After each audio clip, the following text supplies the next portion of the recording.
today is Father's Day. How many dads in the house? Raise your hand. All right.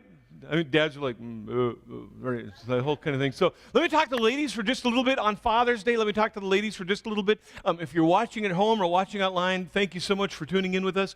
We're glad that you're here. Ladies, let me just tell you something about men I want you to know, and I think your man wants you to know. Men, we go out and we just want to do something. So we tell our wives, we're informing our wives, honey, I'm going to go do some hunting. And she says, be careful. You say, honey, I'm going to go out and do some ice fishing. She says, be careful. All right, just follow along with me here. You're just going to answer that for everything, all right? Okay? You say, honey, I'm going to go put up the Christmas lights. She says, be careful. Honey, I'm going to go change the baby's diaper. She says, be careful. What did she say? I don't know what she said there. All the time, it doesn't matter, you know, and you know how it is when you're a kid growing up, you're a teenage kid, Mom, I'm going to go ride my bike. She says, that was a little weaker there. I don't know what happened on that whole thing. But anyway, guys just want to have adventure. You know what? When you're a teenage boy, you're pretty certain that you can get your bike up to speed and jump over 10 cars. You just know that you can do that. And men, we want to have adventure. And their wives are always just thinking about this whole self-preservation thing. Be careful. Be careful. Ladies, just tell you something. We don't want to be careful. We want adventure. We don't want to be reckless or careless. We want to have an adventure. We want to go have some fun. And for all of us in this room, I think God is looking for people like you and like me that want to have an adventure with Him. People that take a step of faith, people that do wild and crazy things in obedience to God and just see what God might do. And the story that we're going to read illustrates that so very, very well. That there's a God who is waiting for you and waiting for me to do something outside of the mundane. Some of you live a life of the mundane, that tomorrow looks like today, Tuesday's going to look like Monday, Wednesday's going to look like Tuesday, and it just goes on and on and on until pretty soon you're in a nursing home growing cellulite. I don't know. But I'm telling you, we got to live beyond the mundane. We got to live beyond that. We're going to read this incredible story. The two main characters in the story are a guy's named Saul and his son Jonathan. Now, Saul is the first king. He's the first king of Israel. His son's name is Jonathan. Saul is confronted with a battle before him with a nation called the Philistines, or the Philistines, however you want to pronounce that whole kind of thing. And when he's looking at this whole battle thing, understand that Saul has all of the God-given power and all of the God-given authority to win this battle. But when Saul is looking at the odds, when he's looking at the circumstances, in his own strength, to him it looks unwinnable. Ladies, let me tell you something about the men that are in your lives. Men, so many times, look at the battles in their lives as being unwinnable as well. When they walk out the door in the morning, you're thinking, I'm married to the most amazing man. He can do anything. I've seen that man kill a bear. I've seen him skin a moose. I've seen him drag home the meat. I've just seen him do all kinds of incredible. I saw him drive a big red tractor to church. He can do anything. But a man, when he walks out the door, wonders if he's got what it takes today to put a roof over the head of his family and put food on the table. He wonders if he's going to have what it takes to compete with the next guy that's in the workplace. He always wonders if he's got what it's going to take. He feels sometimes as though the battles he faces are unwinnable. And for all of us, whatever battle we face, it can feel unwinnable when we try to do things in our own strength. Men feel that. And Saul, in the story that we're going to read about, Saul is looking at this battle, and to him it is unwinnable, and he retreats. He sits underneath a pomegranate tree. I don't know what a pomegranate tree looks like, but he's sitting underneath one. His son Jonathan is looking at exactly the same circumstances as his father is. And when one sees an obstacle, the other sees an opportunity, and that's the story that we're going to read. There's sometimes when you have looked at other people in your life, and you know why just come on. There's people in your life that make you mad. You know why that makes you mad? Because everything in their life just works. It doesn't matter. They can pull into the mall on a Saturday at 2 o'clock in the afternoon, and they get the closest parking spot to the door, don't they? And then when they're standing in line, the line that they're in moves faster than your line. They always win the sweepstakes. They win the prizes. They get the job promotions. They get the recognition. Their name is in the paper. It just seems like everything always works out for them. You just kind of want to slap them, don't you? Just be honest. And you know what? It's people that are faced with the same obstacles as you are, but instead of looking at the things that God is blessing and being a spectator, they decide to be a participant. They don't know how it's going to work. They don't know what the outcome is going to be. They just know that they have to move. They've got to do something and step into the unknown.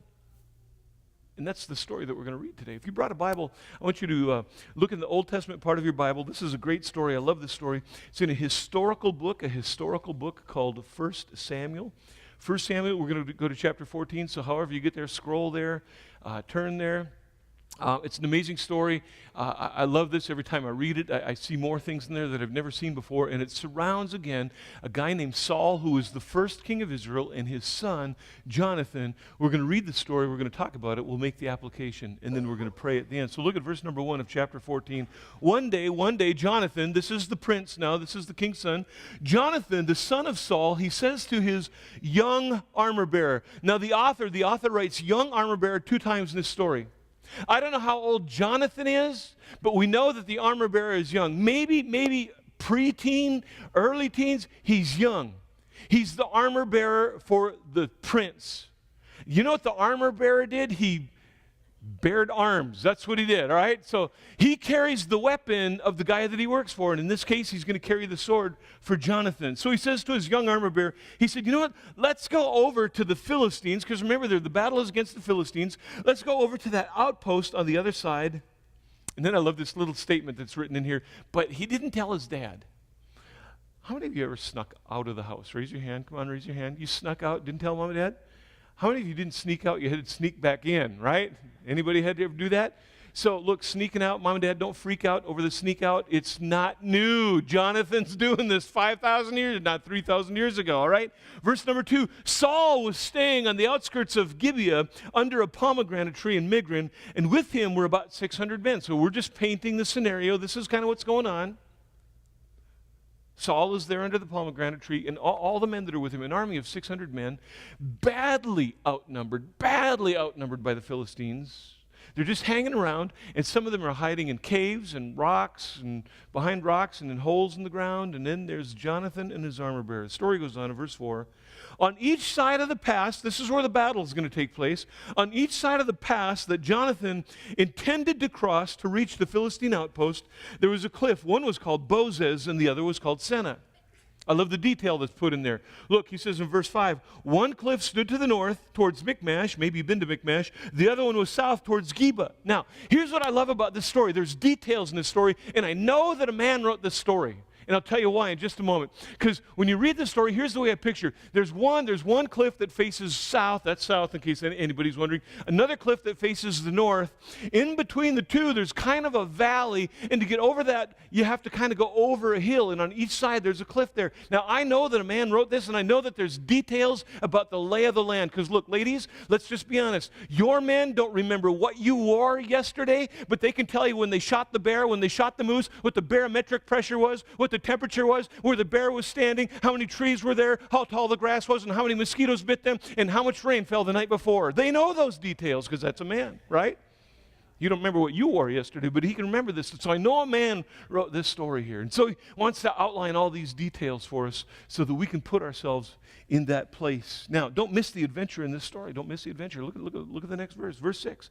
Jonathan says to, here it is, his young armor bearer, he said, you know what? Let's go over to the outpost of those uncircumcised men. Stop right there. He's saying, you know what? There's something that distinguishes us from them. We are children of God. We're not the common people. We have a God and we have authority and we have power that they don't have. And when we step onto that battlefield, we've got something already that they don't have.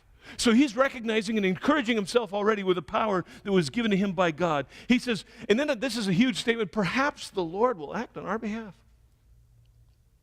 Don't know, but maybe God will do something. He goes on to say, because nothing can hinder the Lord from saving, whether by many or by a few. Now, look. Here's the case. Some people, when they do stuff for God, they know that they don't know.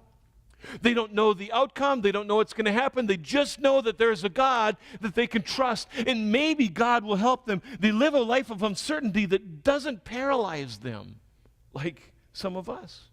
Because here's what I found. People want to know the will of God in their lives. You want to know the will of God. You're watching online. You want to know the will of God. You know what I find? Most people want to know the will of God so long as it conforms to their will and it doesn't make me uncomfortable or disturb my level of comfort or normalcy in my life. Then I want to be in the will of God. We want to play it safe with God. And when I read the story, Jonathan and his armor bearer, they're not playing it safe at all. When you read the story, there's something incredible in here that you have to kind of read the chapters before to realize this. In the nation of Israel, there are only two swords. Two swords. Two swords. Jonathan has one, and Saul has one. Actually, Jonathan doesn't even have it. His armor bearer has it.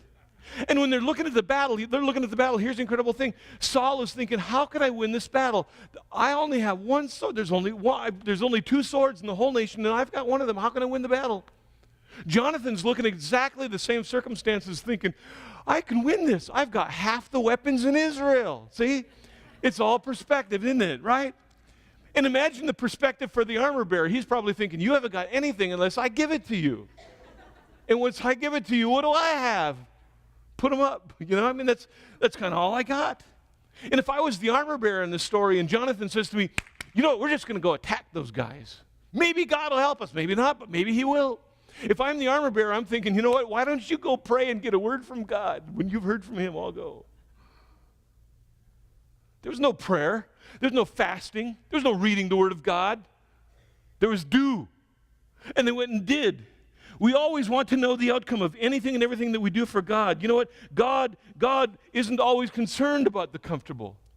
He's not always concerned about those things, but God is always right, and when we follow God, we'll always do right. He's looking for people that are obedient. The center of God's will, sometimes people say, you know what? The safest place to be is in the center of God's will. Let me tell you about a guy named Paul.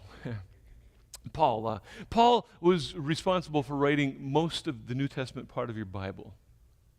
Let me tell you about Paul, this guy that had this incredible encounter with Jesus while he was on his way to go persecute some Christians. Let me tell you about Paul. And you tell me if Paul was in the center of God's will or not.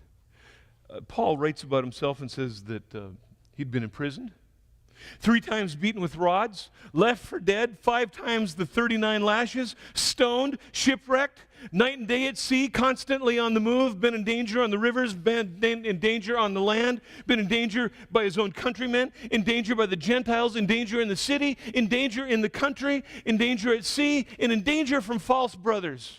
You tell me, do you think Paul was in the center of God's will?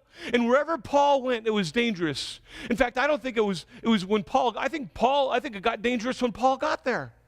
And you know why? Because God made Paul dangerous. And can you imagine to people who would die to fear and step into unknown circumstances what we could accomplish together? When we look at expanding this church, there's a lot of unknowns, but I know this. I know there's a God that I can trust, and I know there's people that need to know about that God, and I need to step forward with a plan and a project so that more people can know about the hope that you have this morning. I don't know what's going to happen in the midst of it, but I know the God that I serve. And look, we can get scared sometimes saying, but what if it doesn't work? Look, my reputation's not on the line. God's reputation is on the line. And God does a pretty good job at defending himself. What could we as a church accomplish if we just said, let's do this? Maybe God will help us. We're going to step into this building project. We're going to start giving more. We can sacrifice more. We can give more. And I don't know where the money is going to come from, but maybe God will help us. What if you had that attitude about your finances? What if you had that attitude about your career? What if you had that attitude about your relationships? What if you had that attitude about your obedience to God and the things where you feel week by week God pressing you and pulling you and trying to change things in your heart? If you just died to fear, if we would just do what's close to the heart of God, what could we do? Story goes on, verse number 8. Jonathan said that, well, come then. We're going to cross over towards them, and this is crazy, and we're going to let them see us. Wait. Armor bearer. If I'm armor bearer, I'm like, okay, wait. Do I get a say in this? Let's go around the back side. First of all, I don't know why 2 are going against hundreds over here, but I would go up the hill, kind of go through the back. We'll hide in the trees, we'll come down, and we'll ambush them with our one sword. Verse 9, story goes on. Jonathan's not done with this whole scenario. He goes, look, if they say to us when they see us, wait there until we come to you, we'll just stay where we are and not go up to them. I'm thinking, Jonathan, like, what do you think they're going to do when they come to you? Like, give you something to eat? You know, hang out with you? Check out how things are going on the other side of the battle lines? He doesn't know the outcome in that situation either. Verse number 10, but if they say, this is crazy, but if they say, come up to us, then we're going to climb up to them because that's going to be our sign that the Lord has given them into our hands. What? Yeah, we're just going to go out there and go, yoo-hoo, Philistines, yo, over here. Now, he knew what they were going to say. He already knew what they were going to say. You guys, come on up here. You know, there's got to be a reason that these verses are in the Bible. They're either to outline the craziest military strategy, or they're there to encourage us to take steps of faith with God. And I think it's the latter. Remember that Jonathan says, maybe he'll help us. Maybe he'll help us. I don't know if he'll help us or not, but here's one thing I know. There's a battle to be won. Maybe God will help us build a church. I don't know, but I know there's a whole lot of people in the city of Williston, North Dakota, and the surrounding region today that are waking up hopeless. There's fighting, there's bickering, there's children listening to mom and dad fighting, and there's lives that need to be changed. That's what I know. And we need to be a part of that and change those lives. That's what I know. We need to make those kinds of changes. We need to get to a place where we fear nothing but God, because God uses people who die to their fears. Let's just be honest. All of us have certain fears that we possess, but it's when we die to those fears that we start to move ahead. Has God ever called you to do something that you're terrified to do, and you didn't know what to do, and so you didn't do it? Look, if you're a dad this morning, I know that God has called you to do things that are fearful to you. Maybe as a dad, your little girl came to you and said, Dad, can you do my hair? You've helped your child with driving lessons. You got them through puberty. You can do it, Dad. Come on. I'm your champion this morning. You can do it. We're called to do fearful things all the time as a parent, as a father. And then there's the other things that we're called to do that can be equally as terrifying, like praying out loud in front of our spouse or our children, leading them in a devotion, reading a scripture to them, getting them up for church, creating a legacy for generations to come. Dads, we have to die to fear to do those things. The story goes on to verse number 11. Look at verse 11. So both of them, Jonathan and his armor bearer, they showed themselves to the Philistine outposts. Now, the Philistines, they said exactly what Jonathan thought they'd say. Look, the Hebrews, they're crawling out of the holes that they've been hiding in. Verse 12, the men of the outpost, they shouted to Jonathan and his armor bearer, hey, come on up to us and we're going to teach you a lesson. Story gets better. Verse 12. So Jonathan says to his armor bearer, you climb up after me. The Lord has given them into the hands of Israel. It gets better. Verse 13. Jonathan climbed up using his hands and feet with his armor bearer right behind him. I want you to picture this in your mind. You're Jonathan. Just picture this in your mind for a little bit. You're climbing up rocks. You're using your hands and your feet. The sword is not in your hand. You're going to be the first one that goes and sees over the top of that cliff. And guess what's on top of the cliff? Philistines. Your sword is with the little guy down below you. He's carrying the sword. He's climbing up right after you. You're wearing all that military garb, and he looks up. Oh, look down. And he's going get up there right behind you. And he gets over the top of the cliff, and he says to the Philistines, hang on for just a minute. You okay down there, buddy? I'm good. Unsheath that, and he pulls it, and then, well, you know the rest of the story, right? Climbing a cliff and trying to fight a military battle is not militarily strategic or smart. But Jonathan does it. People who take a chance on God don't always know the outcome, but they just know that God is calling them to do something, and something has to be done. I would just say it like this. Go unless you get a no. Go until you get a no. Just do something. When I was here as a youth pastor years ago serving, we had an intern come during the summer months, and he's serving in an intern here, and he's spoken to my life, and he's a few years younger than I am, and we just had this great camaraderie and great relationship that's going on. And we're out driving around one day, and I just remember telling him I could take you to this. He had this bright blue Dodge Omni. Thank you so much. You're way better with the car thing than I am. And we just had this conversation driving around Williston, Dodge Omni, no air conditioning, middle of summer. that whole kind of thing. And I just said, man, God's just, I love youth ministry. I just don't know what else to do. I've been thinking about going full-time ministry. Don't know what to do. And he just simply said, well, God can't steer a parked car. Ooh, I just punched him right there and he crashed. Some of you are parked cars today, aren't you? You're parked cars with your giving to the work of God. You parked cars as a parent. You're parked cars in a career.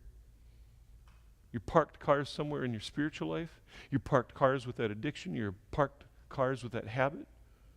You're just stuck. You're waiting for God to do something. You've been praying, oh God, show me. And God's saying, I'm waiting for you to make the first move. That wasn't even in my sermon. That's free. You can just take that home with you. Story goes on, verse 13. The Philistines, they fell before Jonathan and his armor bearer. He followed right behind him, and he killed some too. Now, I don't know how the story goes, because Jonathan gets the sword. He's fighting all these Philistines up there. What's the armor bearer got? Put him up. I don't know. The whole thing, look how the story ends in verse 14. In the first attack, Jonathan and his armor bearer killed some 20 men in an area of about a half an acre. Again, I know the man wrote that story. He's looking around at all the dead bodies. Wow. 1, 2, 3, counts, gets 20 guys there, and then he starts doing some calculation. I'd say about a half an acre. There's a guy that wrote that kind of stuff. I want you to know something. Listen to me. We read stories like this. We read stories about this. Now, guys, you don't have to agree with me here because I know better. But guys lay in bed at night and have dreams about this, right? Like, that's me. Whoosh, and they got the sword out there, and they're just like, all this. We read this story and go, wow, wouldn't it be? But you know what? You know why we're reading about Jonathan today? You know why we're reading about Jonathan 3,000 years later? Do you know why? Because he did something. He did something. He just did something. And we look at this kind of thing and go, wow, I'd love to be a part of an elite group like that. You can be a part of that elite group. We look at pastors, we look at missionaries, we hear amazing stories and personalities on TV or on the radio and go, wow, that whole kind of thing. Well, do you know why they're on TV? Do you know why there's notoriety? Do you know why people know about them, the things they did? Because they did a Jonathan kind of a thing. And you know what? All of you are candidates to do the same thing. You don't have to have some special education. You don't need Bible college training. You don't have to have military training. You just got to have training to say no to your fear and yes to God, and you can be in the same elite group as Jonathan right here. And God is looking for people just like that. Dad, you've already begun that adventure. You've already begun that adventure. Dads, can you remember when that little baby came into the world? When that little baby came into your world, and suddenly big old brawny dad just holds this little tiny baby thinking, what do I do with this? What do I do? And such a feeling of inadequacy, and at the same time, you started getting in touch with an emotion of love that you didn't know you possessed. And you started making sacrifices for that child. You started investing in that child. You brought that child to church. You sacrificed, you hugged. You kissed away the bruises and boo-boos. You taught them how to ride their bike. You fixed their toys. You lived through puberty. You made it, right? You've already started the adventure. And you might not be the kind of hero that we're going to read about in the Bible someday, but wouldn't it be great? Wouldn't it be great? The way you are parenting your children today is going to be talked about 100 years from now. 100 years from now. It's a legacy that starts with you. You can live the mundane life by not taking chances on God, and this is for all of you. But that mundane life is a parallel life to the life of adventure that God wants all of us to experience. And all Jonathan did that day was do something. All Jonathan did was take a chance. All he did was take a chance on God, and he stepped out in faith. He just did what was unknown and uncertain, but he knew who God was and he knew what God could do. That's all that he did that day. It was a step of faith. Whereas Saul is sitting under the pomegranate tree. He had no idea the victory that was taking place. If only Saul had acted upon his God-given power and God-given authority, he would have had the same victories that his son experienced. You have God-given power and God-given authority right now today because you're a follower of God. Act upon that God-given authority and power. It's yours to act upon. It's yours to make the influence in the world. It's yours to make an impact on the people around you. You can do this. And dads, you can do this in your homes. And as soon as you start to do it, ladies, when your husband starts to take that step of faith and he starts to lead you in prayer at the supper table, he starts to lead prayer before the family goes someplace, he starts to pray out loud. Ladies, don't you stand back and cross your arms and go, well, finally.